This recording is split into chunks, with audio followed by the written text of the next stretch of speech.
Welcome into the Cowboys Report, sponsored today by Mint Mobile. Inflation absolutely sucks. It's hurting pretty much everyone, but Mint Mobile is changing the game with cell phone wireless plans starting as low as $15 a month. Start saving today without losing any coverage over at mintmobile.com/chatsports. Today's show is look at some Cowboys training camp notes, and I should say it's the second show of the day. We're going to talk about the kickers, and oh no, we suck again at that position. But this is not the first time we've done a Cowboys Report video for you guys today. If you have your notifications set to all, I'm sure you watched our James Washington replacements video. If you did not, that's okay. Maybe you missed it. Maybe you were busy at work, whatever. I got you guys covered. If you didn't watch our video earlier today, type me in the comment section, and I'll be sure to respond to you with the link of that other video. Let's move on to the kickers because, oh no, we're doing the thing again. All Cowboys fans triggered by the lack of competent kicker play right now. Early returns from training camp for Jonathan Garibay, the UDFA from Texas Tech, and Lirim Hajrullahu, not very good. Now, the wind was blowing today. Long snapper Jake McQuaid actually had a couple bad snaps. There's a whole different conversation to get into later. We begin, though, with Garibay, the guy I thought was going to win the job. And he had the better day, but he's had the worst camp overall. Of their field goal attempts, they're doing 8 per day over the last 3 days. He is 16 of 24. That's 66.7%.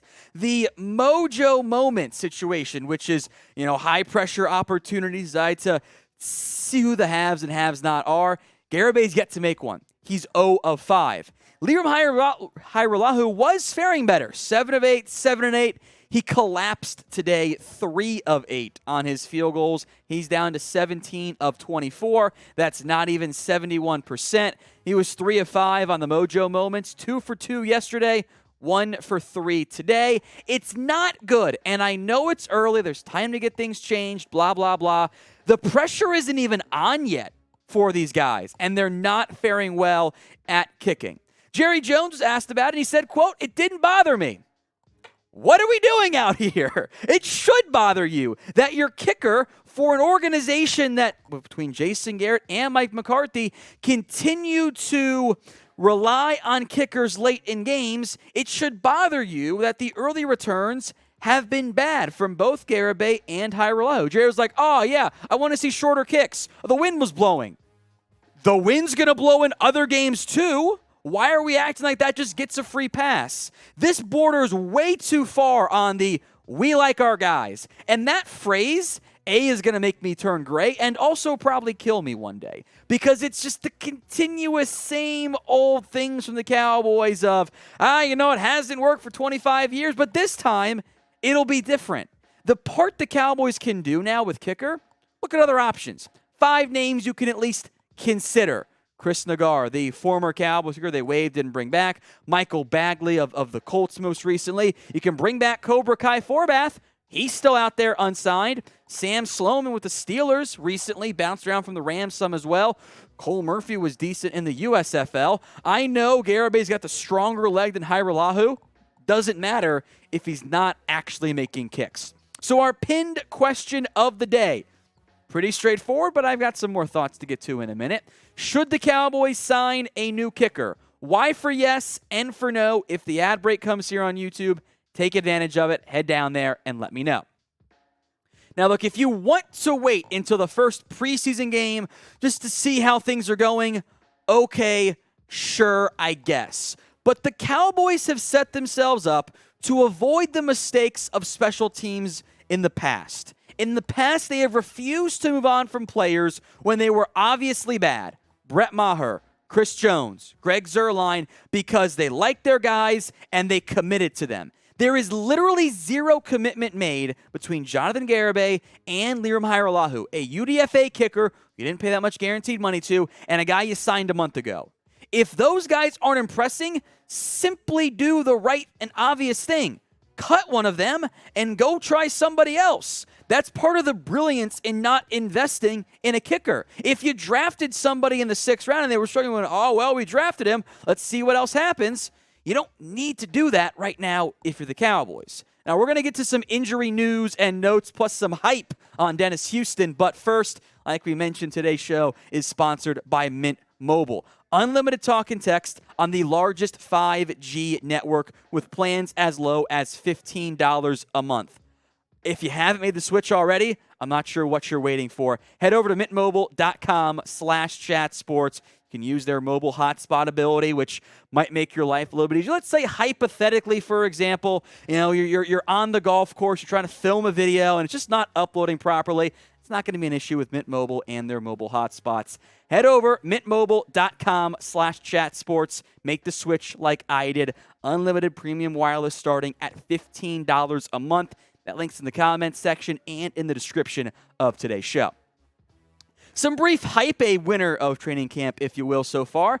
Dennis Houston. This, as I mentioned on Twitter a couple days ago, this is the UDFA wide receiver on offense, defense is Marquise Bell, to keep your eye out for. With Gallup hurt, James Washington banged up, and Dontario Drummond on the PUP list right now, in a bit of a shocking twist, working with the ones currently is UDFA Dennis Houston. That is over Noah Brown, over Simi Fehoko, over TJ Vasher. Those guys have all made plenty of plays on their own.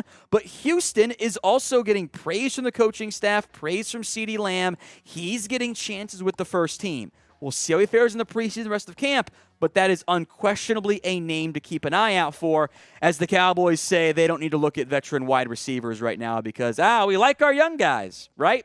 So with that in mind, what is your confidence level in the wide receiver room right now? And be honest with me in the comments section. 1 to 100. 1 being it is worse than 2018 and that disastrous unit led by Deontay Thompson and Allen Hurns. 100 being it's going to be the best receiving core in NFL history. It's definitely somewhere in the middle, but let me know what you have to say in the comments section. All right, on to some quick injury notes. Nothing too triggering like the James Washington, Jaron Curse freak out I had yesterday. Jabril Cox missed practice today after he dinged his knee. Cowboys took it cautiously. He's expected back Thursday, so nothing too troubling on that front. I suppose that's a good sign. Jerry Jones recently hyped up Damone Clark, although he said it was about Jabril Cox and then realized he was talking about the wrong LSU linebacker, so that was kind of funny to have out there.